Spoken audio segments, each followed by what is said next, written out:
রোজ রোজ এক গ্যালন দাও খেয়ে আমাকে ভালো লাগছে না। একটু ইয়ামি করে বানাও তো দেখি। আচ্ছা আচ্ছা ঠিক আছে, দাঁড়া বানিয়ে দিচ্ছি একটু অন্যরকম করে। তো ঠিক আছে, দেখছি ভেবে কীরকম করে বানানো যায়। নমস্কার বন্ধুরা, কেমন আছেন? আশা করি সকলেই ভালো আছেন।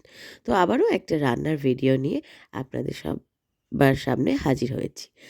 তো এই যে এদিকে আমি ডুমো ডুমো করে আলু কেটে রেখেছি, আর তারপর কড়াইয়ে তেল গরম চাপিয়ে দিয়েছি।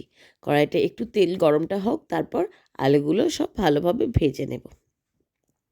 তো এদিকে আমি একে একে আলুগুলো তেলের মধ্যে দিয়ে দিচ্ছি।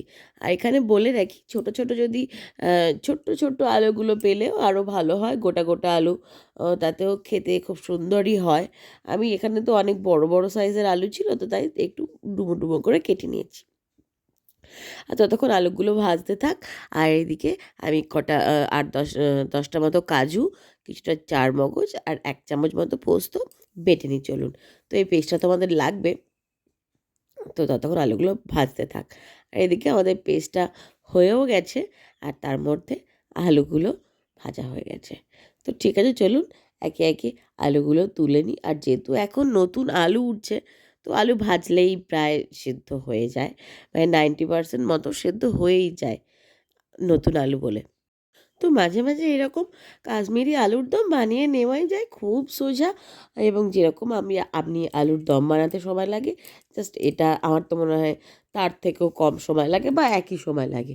আর এদিকে ওই তেলেই একটু জিরে ফোড়ন দিয়ে আর একটু সামান্য নুন দিয়ে, যাতে তেল না ছেটকায়, পরবর্তীকালে আদা বা টমেটো দিলে তেলে যেমন খুব ছেটকায়, সেরকম নুন দিলে ছেটকায়, কম ছেটকায়।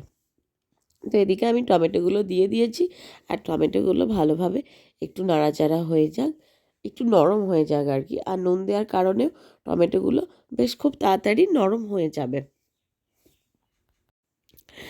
এবার আমি অল্প করে একটু আদা দিয়ে দেব। নিরামিষ করছি, একদম পেঁয়াজ রসুন ছাড়া, তো তাই আদা আর টমেটো দিয়েই করছি। আর বাকি যে গুঁড়ো মশলাগুলো, রেগুলার মশলাগুলো আছে, সেগুলো তো দেবই। আপনারা চাইলে এটাকে পেঁয়াজ রসুন দিয়েও করতে পারেন। তো এখানে আমি নিরামিষই করছি। আর এদিকে আদাটা দিয়ে দিলাম।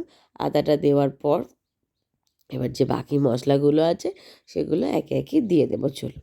তো এখানেই প্রথমে দিলাম হাফ চা চামচ মতো হলুদ গুঁড়ো, হাফ চা চামচ মতো জিরে গুঁড়ো, আর এটা হচ্ছে 1 চামচ মতো ধনে গুঁড়ো। তো এবার ভালোভাবে সব মশলাগুলো মিশিয়ে নেওয়ার পর একটু কাশ্মীরি লঙ্কার গুঁড়ো দিয়ে আবারও ভালোভাবে মিশিয়ে নেব। তো মশলাগুলো একটু বেশিক্ষণ কষতে থাকবো, তেল ছেড়ে আসা পর্যন্ত। তো চলুন বাকি মশলার পেস্টটা দিয়ে দিই, যেটা বেটে রেখেছিলাম কাজু আর চারমগজের। আর এদিকে আমার মশলাটাও তেল ছেড়ে এসছে। তো কাজু চারমগজের পেস্টটা দেওয়ার পর একটু ভালোভাবে নেড়ে নিতে হবে। এই সময় কাজু চারমগজ দেওয়ার পর গ্যাসটা একটু মিডিয়াম টু লো ফ্লেমের দিকেই রাখবেন, কারণ কড়াইয়ে খুব লেগে যায়। এটা জাস্ট হালকা হাতেই নেড়েছি, তাতেই হালকা হালকা তেল ছেড়ে এসছে। তো এবার মিক্সি ধোয়ার যে জলটা আছে, সেটা দিয়ে আরও ভালোভাবে একটু নেড়ে নেব। তো এদিকে আমি মিক্সি ধোয়ার জলটা দিয়ে দিয়েছি।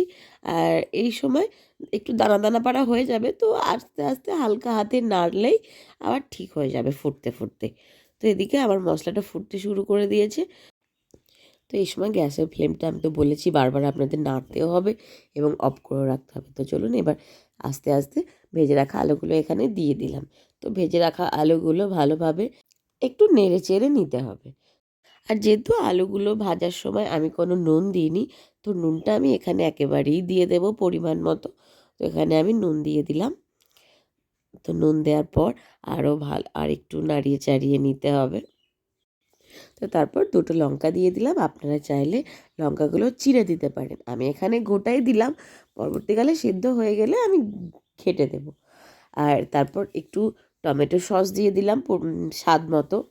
আর যদি কেউ বেশি টক না খেতে চান, তো আর দেওয়ার দরকার নেই, যেহেতু প্রথমেই টমেটো দেওয়া হয়েছিল।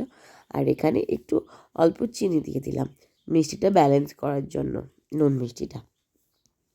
তো আবারও ভালোভাবে নেড়ে চেড়ে এবার একটু নুনটা আলুর মধ্যে ঢুকতে দেওয়ার সময় দিতে হবে। তো এই যে আমার এদিকে একদম শুকনো শুকনো করে আলুর দম, কাশ্মীরি আলুর দম তৈরি। তো চলুন নামানোর আগে জাস্ট কয়েক পিঞ্চ মতো একটু মানে খুব সামান্য একটু ওপর থেকে গরম মশলা ছড়িয়ে দেব। তো গরম মশলা ছড়িয়ে দেওয়ার পর আর একটু ভালোভাবে নাড়াচাড়া করে নিতে হবে, যাতে পুরো মশলাটা আলুর সাথে ভালোভাবে মেখে যায়। তো এদিকে আমার কাশ্মীরি আলুর দম তৈরি। তো চলুন নামিয়ে নিই। এখানে আমি নামিয়ে নিয়েছি। আর এরকমভাবে বাড়িতে বানিয়ে দেখবেন, খুব সুন্দর খেতে হয়। রাতে রুটি বা লুচি যে কোনো দিয়ে খুব দারুণ খেতে হয়। কিরে বুড়ু, আয়, কেমন খেতে হয়েছে বল। ইয়াম্মি। তো আমার বুড়ুরও খুব ভালো লেগেছে। তো বাড়িতে এইভাবে একবার বানিয়ে দেখতে পারেন, খুব সুন্দর খেতে হয়। আজকের ভিডিও এখানে শেষ করছি। সবাই সুস্থ থাকবেন, ভালো থাকবেন। দেখা হচ্ছে অন্য কোনো ভিডিও নিয়ে। তো টাটা।